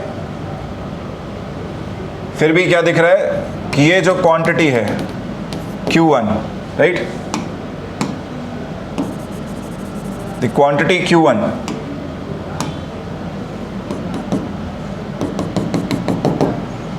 is still bigger than quantity Q2. Quantity Q1 is still greater than Q2. ठीक है, सो ये रिलेशनशिप देखने को मिलेगा in the case of Veblen goods. Next guys, let's go to the difference between inferior and normal goods. So case number 4 पर आते हैं. Case number 4 है between inferior and normal goods. So inferior goods and normal goods, remember they are classified on the basis of income. ठीक है, इनका relation किससे है? Income जो हमने पैरामीटर कंसिडर किया था उससे है. So if income of consumer increases then what is suppose to happen? होगा क्या इकॉनमी में? क्या देखने को मिलेगा? मान लेते हैं सभी के इनकम लेवल्स इंक्रीज कर रहे हैं, टैक्स देने के बाद सबके डिस्पोजेबल इनकम इंक्रीज कर रहे हैं, which means people have more money in their hands. As a consumer they are bound to spend more, है ना भाई. जो घर में 1 किलो घी परचेज कर रहा था या 2 किलो चावल खा रहा था महीने का, है ना, वो डेफिनेटली इससे ज़्यादा ही कंज्यूम करेगा on a per month basis. सो जैसे जैसे इनकम बढ़ती है वैसे वैसे क्वांटिटी डिमांडेड भी इंक्रीज करेगी. ठीक, अगर ये सिनेरियो है, right, then the good is a normal good. Then the good is a normal good. But if the opposite is true, मतलब इनकम बढ़ने पर क्वांटिटी डिमांडेड घट जाए, क्वांटिटी डिमांडेड घट जाए, तो इसको हम कहेंगे क्या? इसको हम कहेंगे inferior good. Inferior good. So what are inferior goods? Inferior goods are those goods whose demand decreases when income of the consumer increases. मतलब इनकम के बढ़ने पर जब डिमांड कंज्यूमर की घटे तो ऐसे गुड्स को हम कहेंगे that they are inferior goods, right. A very good example of this is public transport, है ना. आपने देखा होगा कि हम जनरली स्कूल लाइफ में, कॉलेज में, we use public buses as a medium of transport from going from one place to the other, है ना. मेट्रोपॉलिटन में रह रहे हैं तो आप मेट्रोज यूज़ कर रहे हैं ट्रैवल करने के लिए. बट जैसे ही आप नौकरी पे जाते हैं, as you start working, you are no longer using buses और metro for that matter. You prefer going to the office और coming back to home using a car, है ना. आप ऊबर बुक करें, ओला बुक करते हैं. धीरे धीरे और इनकम लेवल्स बढ़ेंगे तो you tend to purchase a car, right, maybe drive it on your own. As your income levels further increase, you prefer to keep a driver. तो ये सब क्या है? ये क्या बता रहा है आपको कि भाई जैसे जैसे इनकम लेवल्स बढ़ रहे हैं वैसे वैसे क्वांटिटी डिमांडेड कम हो रही है उसकी, और उसके बेसिस पे हम कह रहे हैं कि ये क्या है? This is more like an inferior good. ठीक है. Now don't go by the literal meaning of the word inferior. मैं यहाँ ये कहूँगा कि जो डिक्शनरी में मतलब है, इंग्लिश डिक्शनरी में, उसके हिसाब से मत सोचिएगा इसे, क्योंकि inferior goods does not mean that the commodity in itself is inferior. It is almost like saying that when my income level per month was, let's say 50,000 rupees, जब मेरी आमदनी 50,000 रुपये है, सो मैं प्रेफर करूँगा लेट्स से 3 साल 4 साल रुक के गाड़ी क्या खरीदूँगा? मे बी ऑल्टो खरीदूँगा, है ना, या वैगन आर खरीद लूँ. लेकिन भाई अगर मेरी इनकम बढ़ती है 50,000 से, मान लीजिए over the period of time 10 साल 20 साल बाद जो है बढ़ जाती है, पहुंच जाती है 1 लाख रुपए पे, तो अब मैं क्या खरीदूंगा? I will basically purchase something, है ना, which is let's say costlier than these cars. ठीक है. So maybe I may purchase let's say on the lines of let's something called is Grand Vitara, है ना. मारुति में grand Vitara खरीद लें या हम क्रेटा खरीद लें, तो महंगी गाड़ी की ओर जाएंगे. इसका मतलब ये नहीं है कि ये गाड़ियाँ खराब हैं अपने आप में, है ना, या कंपनी ने ख़राब बना रही है, ऐसा कुछ नहीं है, ऐसा कोई असम्पशन नहीं है. सो क्वालिटी के बेसिस पे नहीं हो रहा है. ये किसके बेसिस पे कैटेगराइजेशन है इंफीरियर गुड्स का? इकोनॉमी में कैटेगराइजेशन है on the basis of that when the income of the consumer increases, how does the consumer behave, है ना. ये क्या है? What we are studying is consumer behaviour theory. ठीक है, कि ये कंज्यूमर किस प्रकार से बिहेव करेगा जब ये फैक्टर्स में बदलाव होगा, उसके आधार पे हमने इसे नाम दिया है. ठीक है. तो प्लीज़ इंग्लिश लैंग्वेज में जो टर्म है ना इंफीरियर, आपको लगे भैया कुछ गिर गया, उसमें गिरावट हो गई है, शायद ख़राब आ रही, नहीं, ऐसा कुछ नहीं है. जैसे पब्लिक ट्रांसपोर्ट है, तो पब्लिक ट्रांसपोर्ट में ऐसा नहीं है कि बस ख़राब हो गई है. वो तो स्टेट जो है वो नया बस खरीदता है over the period of time, पुराना फ्लीट को ख़त्म कर देता है, नए बसेज इंट्रोड्यूस करता है. मेट्रो जो है उसमें सब कुछ रिनोवेट किया जाता है, नए मेट्रोज आते हैं, नया इंफ्रास्ट्रक्चर बिल्डअप किया आता है. सो ऐसा नहीं है कि I mean the good in itself is bad और anything like that. The point is that as a consumer, when your income levels tend to rise, you prefer to choose much more convenience. And as you do that, right, you are decreasing its consumption. And in that process, on economic ground, we are saying that that good is nothing but an inferior good from your point of view. ठीक है ना? तो ये inferior good जो है ये consumer के point of view से देखा जा रहा है. ठीक है? मतलब आप एज अ कंज्यूमर आप शायद आज भी ऑल्टो वैगन आर प्रेफर कर लें कंपेयर टू ग्रैंड विटारा. ठीक है, बट मे बी एक कंज्यूमर जिसके इनकम लेवल्स काफ़ी हायर एंड पे हैं आपके मुकाबले, वो शायद ग्रैंड विटारा को भी कह देगा कि भैया इन्फीरियर ही है ना. सो आप मेरी बात समझिएगा कि the good in itself is not inferior as per English language. It is more about categorising the good on consumer demand theory. Okay, so अगर मैं ऐसे इन्फीरियर गुड्स के लिए इनकम के बेसिस पे कर्व बनाने जाऊं, सो गुड्स कैसे बिहेव करेंगे. ठीक है, so now I am making the curve on the basis of income as a parameter. देखिएगा ध्यान से. So I take my two axes.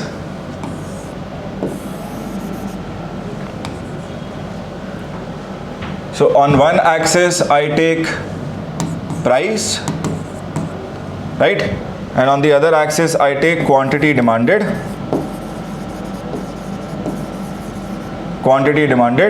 for the good. Now I know that as prices are high, quantity demanded remains low, and as prices come down, quantity demanded increases. So curve अभी भी इसी shape का है, curve की shape में change नहीं है. लेकिन अगर इनकम बढ़ता है ना, प्राइस कांस्टेंट है, याद रखिएगा that at constant price when income varies. Income varies means income either goes up और आइदर कम्स डाउन. ठीक है, सो अगर इनकम में वृद्धि होगी तो मैंने कांस्टेंट प्राइस मान लिया, मैंने अज्यूम कर लिया that this is my constant price P. So at constant price P the consumer does not consume quantity Q, rather he prefers to consume less. ठीक है ना. सो कंज्यूमर क्वांटिटी Q की जगह क्वांटिटी इतना ही कंज्यूम कर रहा है at constant price, and thereby what will happen in this case is that his demand for the good actually reduces. So his new demand comes out to be this. उसकी जो नई demand निकल के आएगी वो कुछ इस प्रकार की निकल के आएगी, जहाँ पर इनकम में वृद्धि होने के कारण, है ना, इनकम में चेंजेस होने के कारण, सो as income increases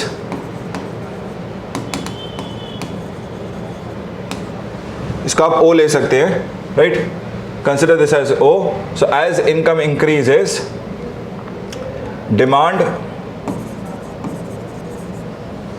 reduces from Q to, let's say, Q1. ठीक है ना. इसको हमने 0 मान लिया, O पॉइंट मान लिया, origin point. So demand reduces from Q to Q1, left की ओर मूव कर गया. अब अगर इसी को मैं इनकम के बेसिस पे बनाना चाहूँ, ठीक है, इन्हीं कर्व्स को मैं इनकम के बेसिस पे दिखाना चाहूँ तो क्या होगा. So I can draw that curve also.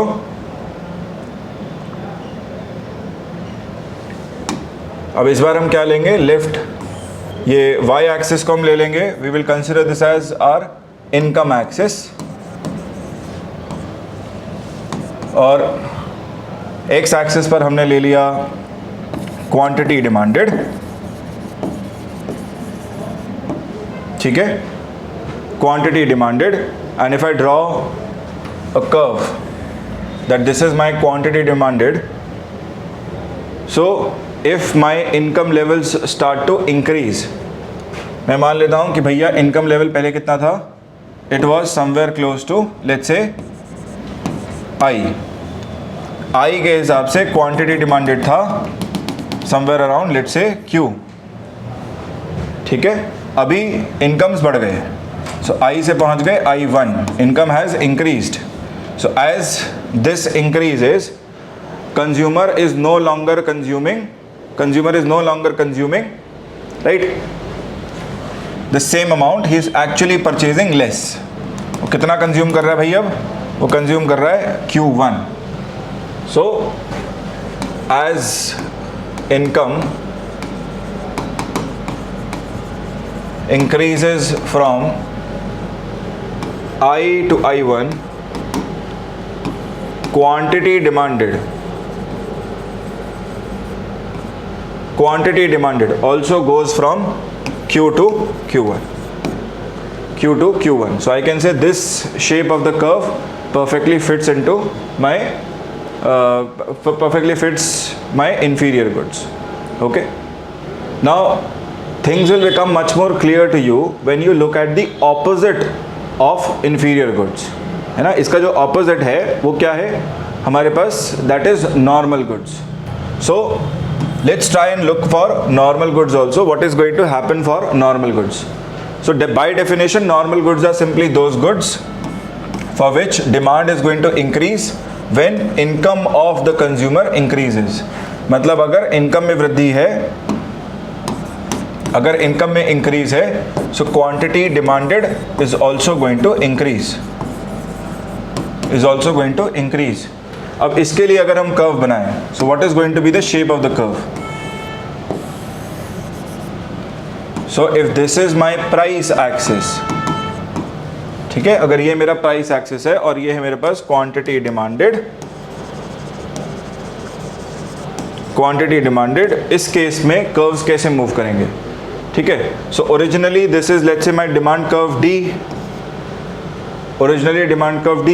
Now I choose a price, कोई भी प्राइस मैंने मान लिया कि भाई कांस्टेंट प्राइस है. सो कांस्टेंट प्राइस P पर डिमांड कितना है? It is Q. So at constant price demand is Q. Now at this constant price only, what I do is I increase the income. So I plug in what I have to, है ना, कि भैया income में वृद्धि हो गई. Now income increases.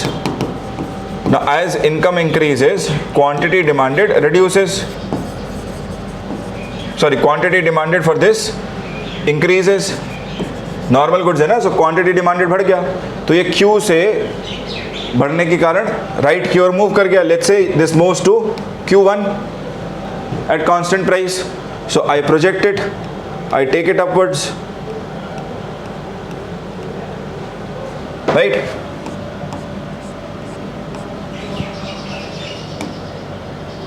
सो अब इसके लिए अगर कर्व बनाना हो, what is going to be the shape of my curve? The shape of the curve is going to be somewhat like this. Shape of the curve is going to be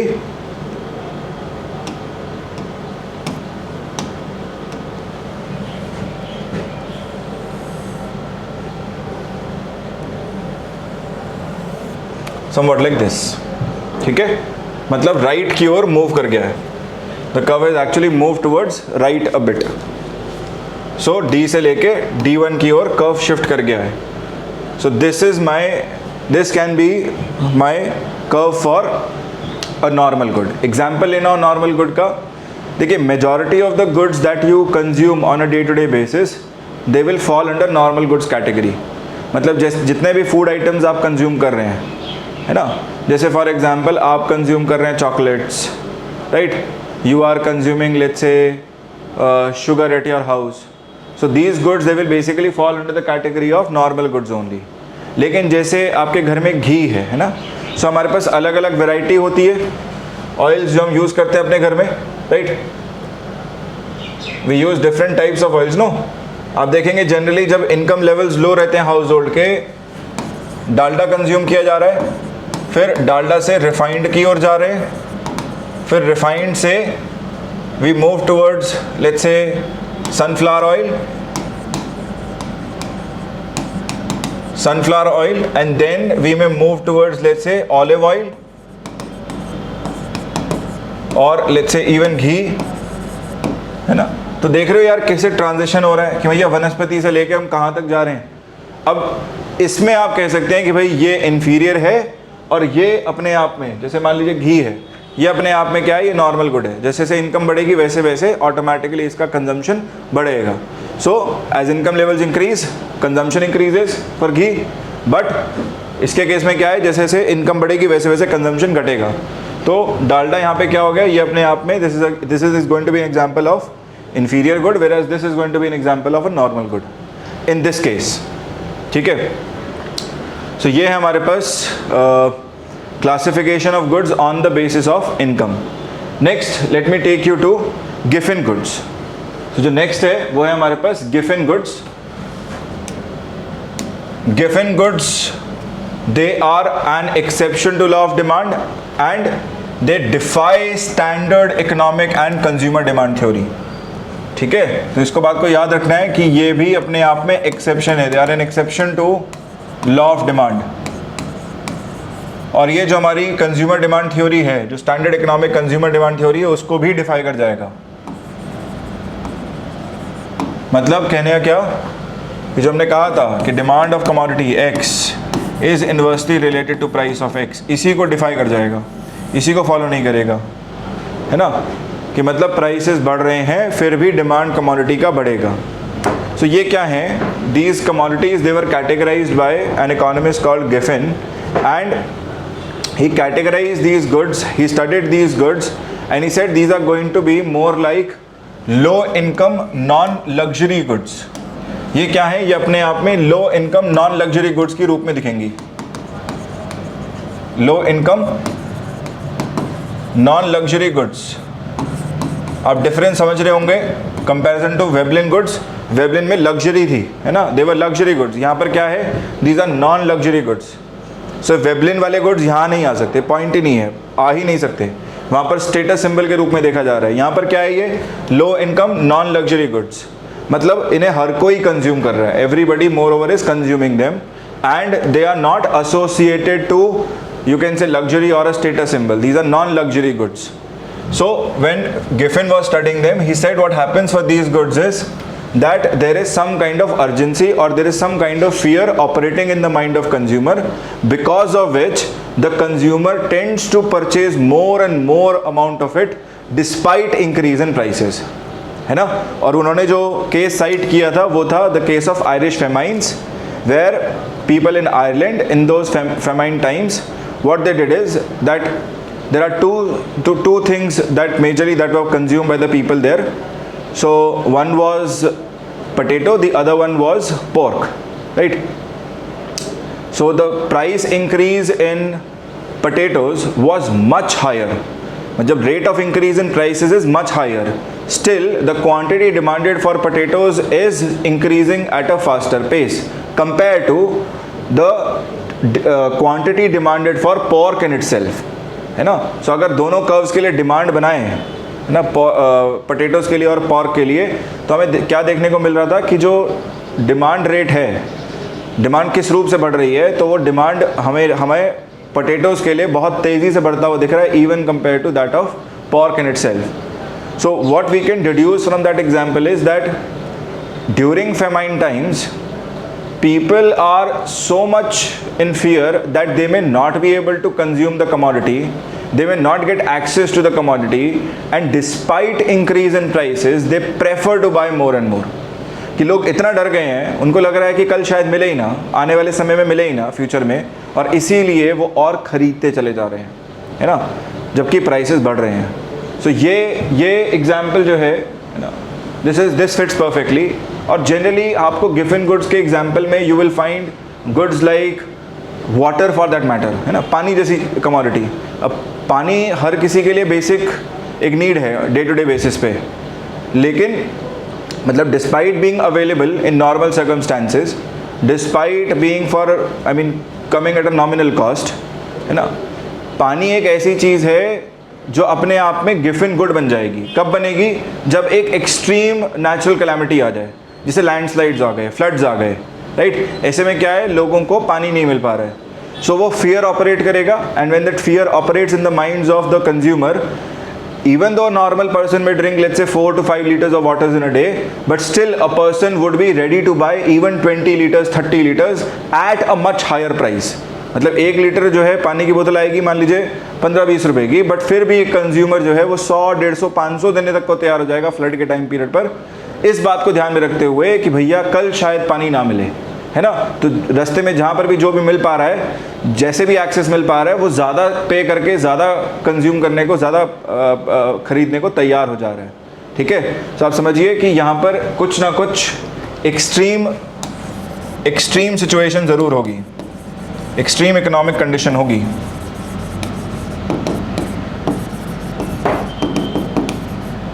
and this extreme economic condition may be due to a result of natural calamity in itself.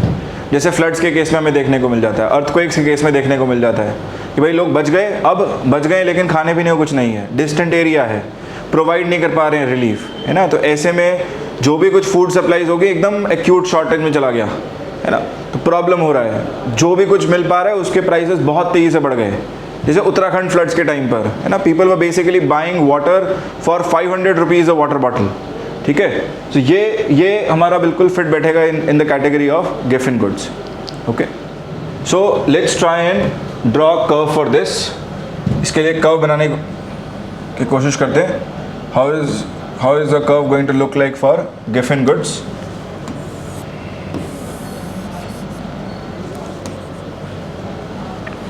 So if this is my price axis and this is my quantity demanded, ठीक है, अगर ये हमारा price और quantity demanded है तो curve किस रूप में दिखेगा। देखिए सिंपल सा फंडा है कि प्राइसेस हमारे बढ़ रहे हैं। प्राइस मान लेते हैं it goes from P to P1, price goes from P to P1। Quantity भी क्या होगा, क्वांटिटी भी कहीं ना कहीं बढ़ जाएगा फ्रॉम Q टू Q1, है ना। इस तरह का कुछ शेप नज़र आएगा। और ये आपको क्या बता रहा है कि ये लॉ ऑफ डिमांड को बिल्कुल फॉलो नहीं कर रहा है, इस रिलेशनशिप को फॉलो नहीं करेगा। इसके केस में कर्व हमें देखने को मिलता था अप डाउनवर्ड स्लोपिंग, यहाँ पर हमें शेप ऑफ द कर्व देखने को मिलेगा in the case of upward sloping, कुछ ऐसा, राइट।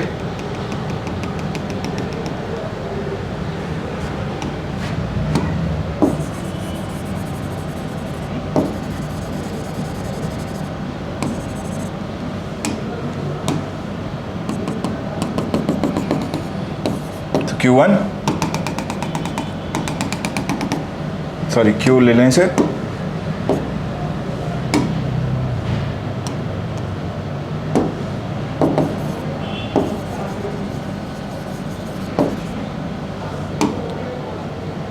और इसे ले लें Q1। सो जैसे P से P1 गया, क्वांटिटी Q से Q1 चला गया। So as price goes from P to P1, quantity demanded goes from Q to Q1, ठीक है। so this is going to be my curve for given goods। okay, next बढ़ते हैं हम curve की ओर। so the next type of goods that we have is public goods। public goods, अब ये public goods क्या हैं, definition समझिएगा पहले। public goods वो goods हैं that are basically available to everyone, है ना, मतलब ये जनरल पब्लिक के लिए ओपन है। so these goods are majorly provided by the state। इन्हें मतलब देश की सरकार या राज्य सरकार, सेंट्रल गवर्नमेंट, स्टेट गवर्नमेंट और any other municipality for that matter is providing the good to you and it is available to everyone. Now there may be a cost to it और there may not even be a cost that may be imposed. जैसे कई बार आपने देखा है कि park बनाए जाते हैं, म्यूनिसिपैलिटी उन्हें मेंटेन करता है और पार्क पर कई बार एंट्री फ़ी लगा भी दी जाती है, और कई जगह हम देखते हैं कि पार्क फ्री ऑफ कॉस्ट हम एंटर कर सकते हैं, है ना। सो ये क्या है, ये अपने आप में स्टेट प्रॉपर्टी हैं और पब्लिक के लिए, जनरल पब्लिक के लिए इनको रखा गया है कि जनरल पब्लिक इनको कंज्यूम कर सकती है, right. So they are open for all. अब ऐसे गुड्स के लिए अगर हम कर्व बनाएं, ऐसे गुड्स के लिए अगर हम कर्व बनाएं प्राइस और क्वांटिटी के बीच, है ना, प्राइस और क्वांटिटी के बीच, तो हमें क्या देखने को मिलेगा कि quantity demanded is not going to change much. ऐसा नहीं है कि भाई पार्क बना दिया आपके घर के पास तो आप सुबह से शाम तक घर पार्क में ही बैठे हैं घर छोड़ के, ऐसा नहीं है ना। मतलब अगर हम सुबह शाम घूमने निकलते हैं 1 घंटा पार्क में, so that is going to be our only consumption, है ना, 2 hours in a day, right भाई। I am not talking that whether before there was not a park now there is a park. ऐसा नहीं कि भाई आपके घर के पास जो पार्क है आप उसमें कितना जाएंगे भाई, दिन के 2 घंटा 3 घंटा। ऐसा तो नहीं है कि दिन भर ही बैठे रहेंगे, या फिर सरकार ने रोड बना दी तो दिन भर रोड पे ही चलते रहेंगे, ऐसा नहीं है, राइट। हमें जितना कंज्यूम करना है उतना ही कंज्यूम करेंगे। मतलब सिंपल सा फंडा ये है कि consumption is not linked to price, right. Consumption is not linked to either income also, ठीक है ना। हमें ये समझना है यहाँ पे कि हमारा जो क्वांटिटी डिमांडेड है वो ना तो फंक्शन है अपने आप में प्राइस का, ठीक है, ना ही वो इनकम का एक फंक्शन है। It is not even a function of income for that matter, it is not even a function of income, इस पर भी आधार नहीं रखता, ठीक है। सो क्वांटिटी डिमांडेड क्या रहेगा, एक कांस्टेंट रहेगा। मान लीजिए अगर उस पर कुछ प्राइस इंपोज किया गया है, जैसे पार्क की एंट्री पर ₹5 रख दिया गवर्नमेंट ने, तो क्वांटिटी डिमांडेड कितना है, क्वांटिटी डिमांडेड एक कांस्टेंट है, इतना क्वांटिटी डिमांडेड है उसका, पॉइंट से हम रिप्रेजेंट कर रहे हैं, ठीक है। पॉइंट से क्यों रिप्रेजेंट कर रहे हैं, because it is not going to increase, it will stay more और लेस कांस्टेंट। हाँ, मान लीजिए आप समय के बाद देखना चाहें, आप कहें सर 5 साल बाद कितना होगा, तो मैं कहूँगा भाई 5 साल बाद ये पॉइंट जो है वो बढ़ के यहाँ पहुँच गया, ठीक है, इसी कतार में यहाँ पहुँच गया, फिर 15 साल बाद यहाँ पहुँच गया। So based on increase in population, based on हमने रखा था पैरामीटर पॉपुलेशन साइज, सो जैसे जैसे पॉपुलेशन साइज बढ़ेगा, increase in population size, so as my population size increases I will again find points here, है ना। so ये पॉइंट के रूप में नजर आएगा मुझे कि अगर मैं 4 साल मतलब 5-5 साल के डिफरेंस पे देखूं, so ये मुझे नजर आ रहा था with respect to let's say time period of the year 2000, ये मुझे नजर आया फॉर द टाइम पीरियड 2005, ये मुझे नजर आया फॉर द टाइम पीरियड 2010, ये मुझे कुछ नज़र आ रहा है for the time period of 2015, है ना, 2015।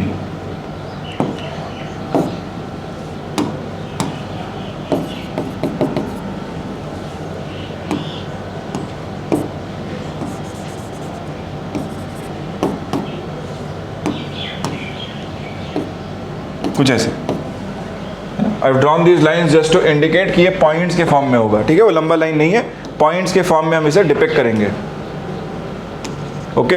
अगर मान लीजिए इस पर कोई भी प्राइस नहीं लगाया जाता, 0 होता, ठीक है, तो आप 0th लाइन ले सकते हैं कहीं पर भी।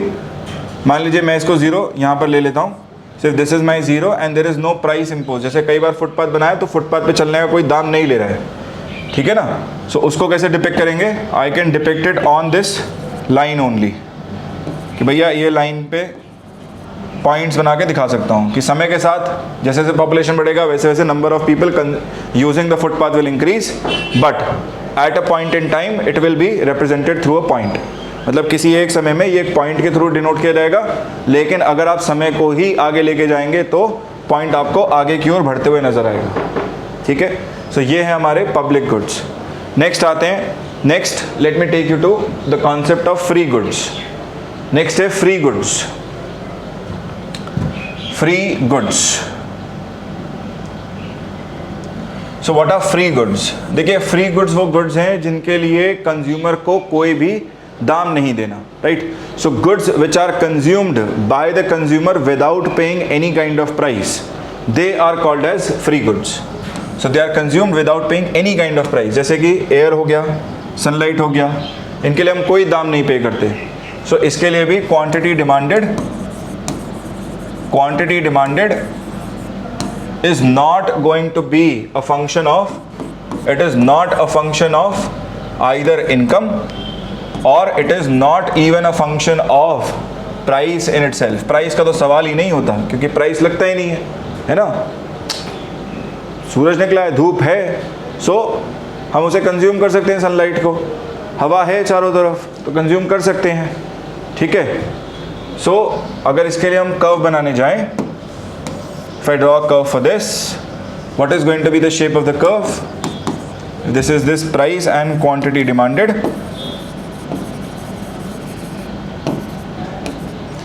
Price and quantity demanded.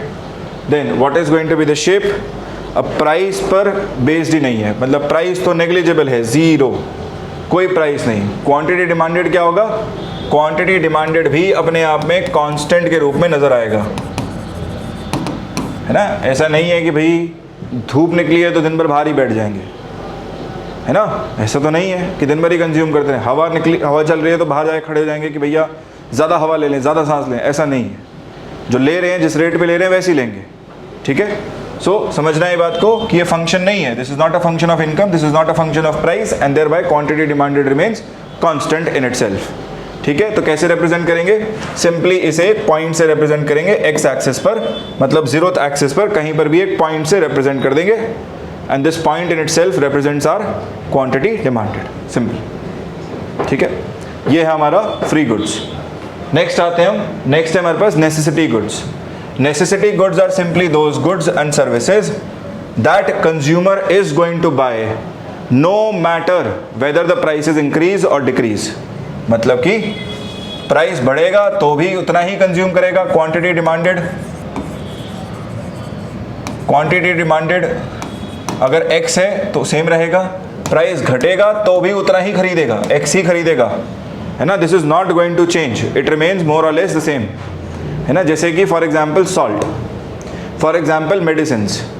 ठीक है ना. अज्यूम करो कैंसर पेशेंट है, कैंसर पेशेंट को जो है दिन की 2 गोली खानी है.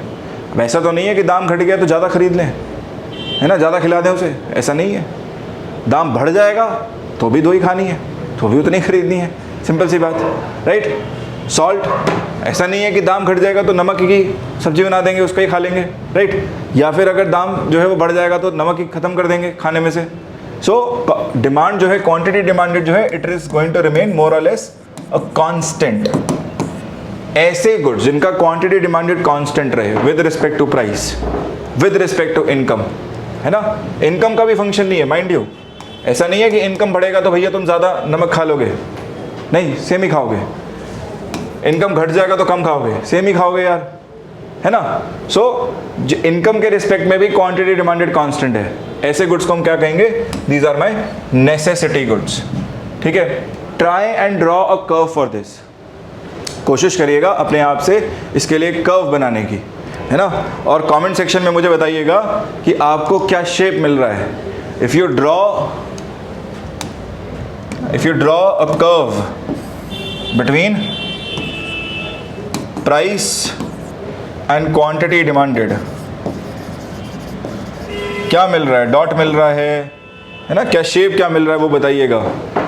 Okay, do this as an exercise. Okay, so guys, we are done with types of goods. Next, I would like you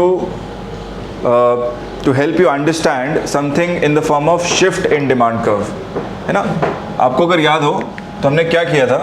हमने सिंपली डिमांड फंक्शन लिखा था, where demand function x, demand of any commodity x, it is a function of price of commodity x, price of related good with respect to x, where substitute and complement both I can take.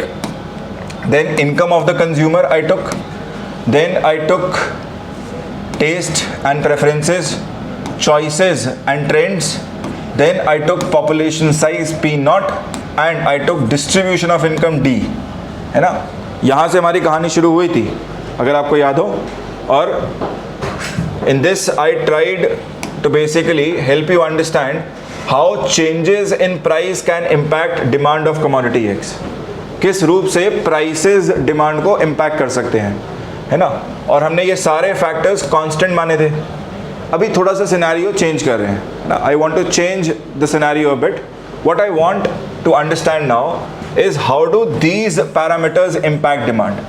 पहला तो हो गया जिसने हमें law of demand दे दिया. ठीक. अब हम चाहते हैं समझना कि अगर हम ये अदर फैक्टर्स वेरी करें, इन फैक्टर्स को चेंज करें तो कैसे डिमांड वेरी होगा, कैसे डिमांड चेंज होगा. ठीक है. So if I very price of related good, if I vary income, if I vary, let's say, taste and preferences, choices and trends, P naught population size and distribution of income, how does it impact quantity demanded? But in order to do that, I have to again assume in this case that price remains constant.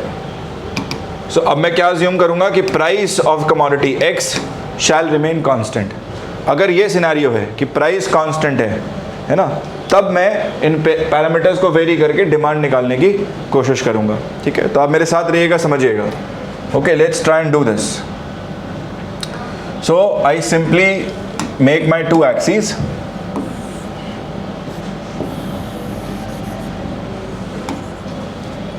where on one end I have price, on the other I have quantity demanded.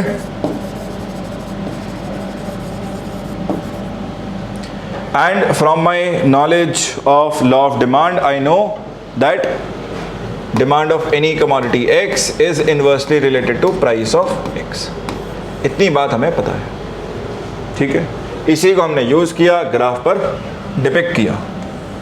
ये मिला हमें graph कि जब prices higher and पर, quantity demanded low and पर, और जब prices घटे तो क्वांटिटी डिमांडेड हायर एंड पर. अब हमें क्या अज्यूम करना है, right? Now I have to plug in the condition that prices are constant या price shall remain constant. Price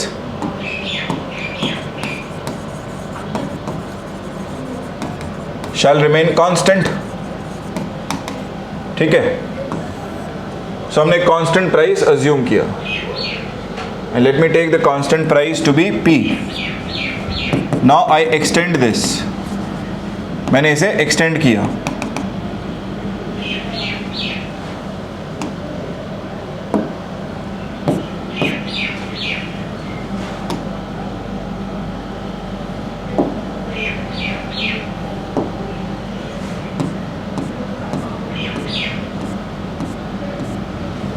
Right? So I extend this.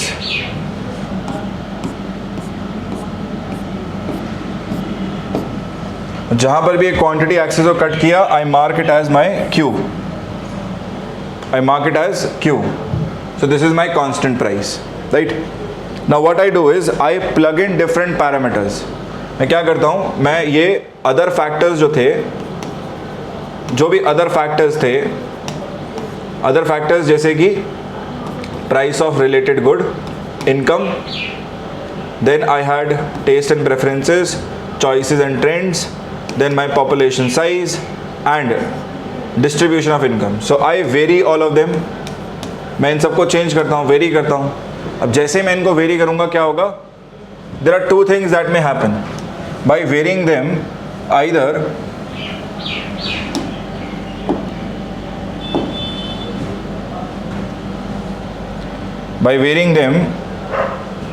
what will happen is either quantity demanded is going to increase or quantity demanded is going to decrease. दोनों में से कोई एक possibility होगी. Quantity demanded या तो बढ़ेगा या क्वांटिटी डिमांडेड घटेगा. सोचेगा ध्यान से. मैंने इनकम बढ़ाया तो कांस्टेंट प्राइस पे नॉर्मल गुड है. नॉर्मल गुड के लिए क्वांटिटी डिमांडेड बढ़ जाएगा, और अगर इन्फीरियर है तो क्वांटिटी डिमांडेड घट जाएगा. यही पॉसिबिलिटी हो सकती है. दो ही डायरेक्शन में जा सकता है quantity demanded. Either it is going to increase और it is going to decrease. भाई if it remain same then it is not relevant for me. Yes और नो? नेसेसिटी गुड्स के केस में अगर सेम रहेगा भी तो वो मेरे लिए रेलिवेंट नहीं है. मेरे लिए कौन से दो केसेस रेलिवेंट है? मेरे लिए रेलिवेंट है ये दो केसेस जहाँ पर क्वांटिटी डिमांडेड बढ़ेगा या घटेगा. अगर क्वांटिटी डिमांडेड बढ़ता है, राइट, बढ़ता है, सो ये Q से राइट की ओर it goes to let's say Q1. It goes to Q1. Now what I do is I extend this. मैं इसको ऊपर की ओर लेके जाता हूँ. ठीक है, और ये जो रेड में हमने बनाया था प्राइस को, एक्सिस को, इसको एक्सटेंड करते हैं. I extend it. The point where it cuts, I get my new demand curve. I get my new demand curve.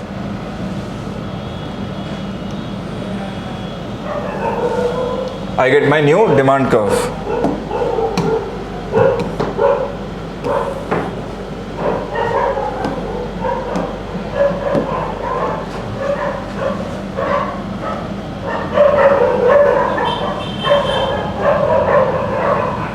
ठीक है जी, कुछ ऐसा मिलेगा शेप हमें नए कर्व का।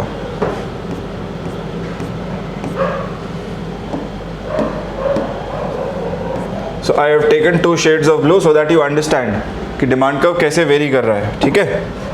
सो ये मेरा पहला हो गया डिमांड कर्व D, जो नया डिमांड कर्व मिला मुझे, that is my D1 and I can see that my demand curve entirely has shifted to right. Right, मतलब अगर ये क्वांटिटी डिमांडेड इंक्रीज करता है तो हमें क्या देखने को मिल रहा है, that demand curve shifts rightward. Demand curve shifts rightward, right की ओर मूव कर गया है। अब दूसरा केस बना के देखते हैं, quantity demanded decreases. So if my quantity demanded decreases, right, quantity demanded decrease का मतलब लेफ्ट की ओर। So I take Q2, decrease left की ओर आया Q2। Now I extend this and let me take a darker shade. So I get this as my new demand curve, let's say D2, demand curve 2, and I can see that from the original curve demand curve D, the curve has shifted towards left. So if this is the case, that by varying other factors quantity demanded decreases, I can say that demand curve shifts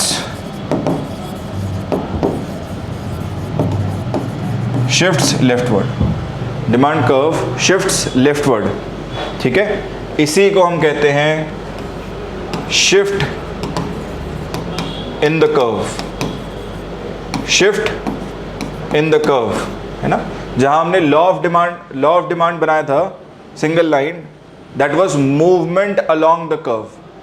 दो तरह का movement है, पहला क्या है, movement along the curve, कि consumer या aggregate demand of the consumers is movement along the curve, इसी कर्व पर मूव कर रहा है। प्राइस ज़्यादा तो डिमांड कम, प्राइस कम तो डिमांड ज़्यादा। यहाँ पर क्या हो रहा है कि प्राइस कांस्टेंट है, लेकिन फिर भी बाकी फैक्टर्स चेंज होने के कारण क्या हो रहा है, मार्केट में पूरा का पूरा डिमांड ही शिफ्ट कर जा रहा है। डिमांड आइदर शिफ्ट्स राइटवर्ड और demand shifts leftward.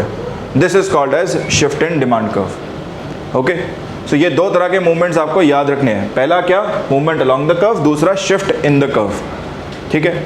Now let me make a table for you and make it much more easier, ठीक है। डिमांड इन द कर्व है ये,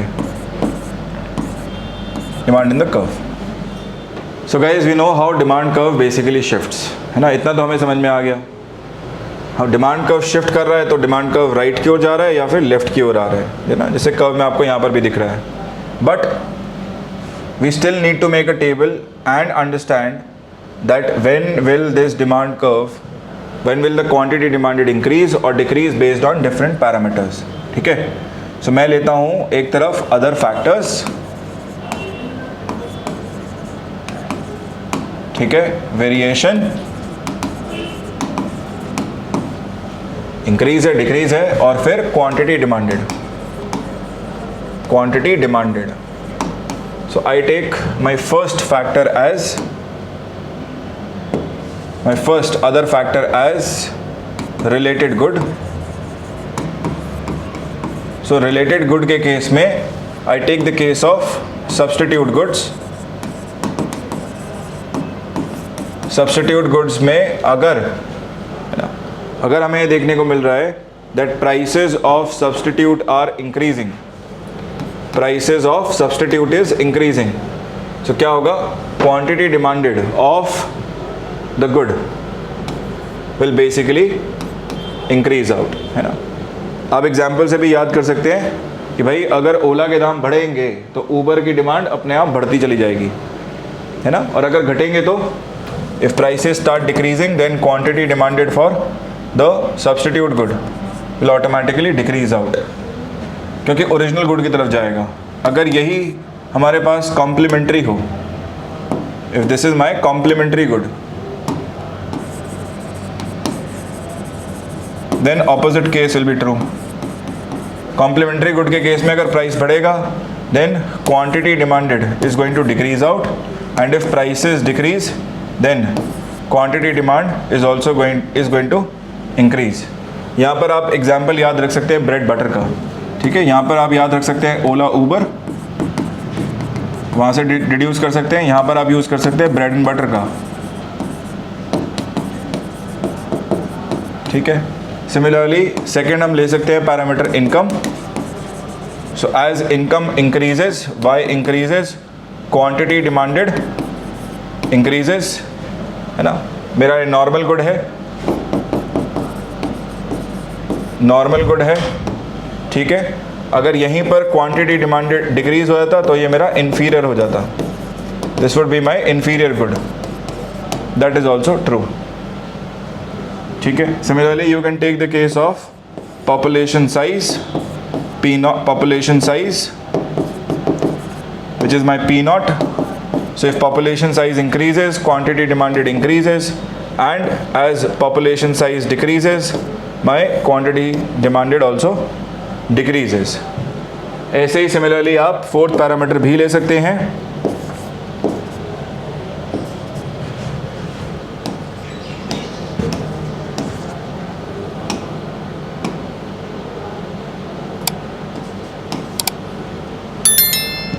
you can take the fourth parameter also.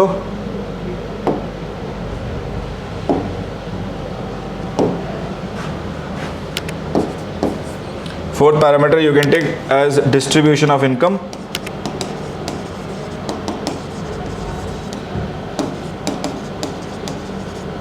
Distribution of income. So distribution of income अगर skewed है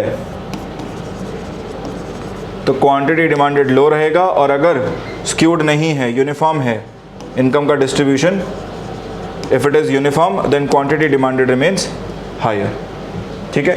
so this is the scenario for with respect to different types of factors. You can also consider preferences and trends also, आप उसे भी ले सकते हैं, choices and trends को भी ले सकते हैं, आप प्रेफरेंसेज को भी ले सकते हैं, है ना। उसमें भी क्वांटिटी डिमांडेड इंक्रीज डिक्रीज ही करेगा. These are the only possibilities that we are looking for.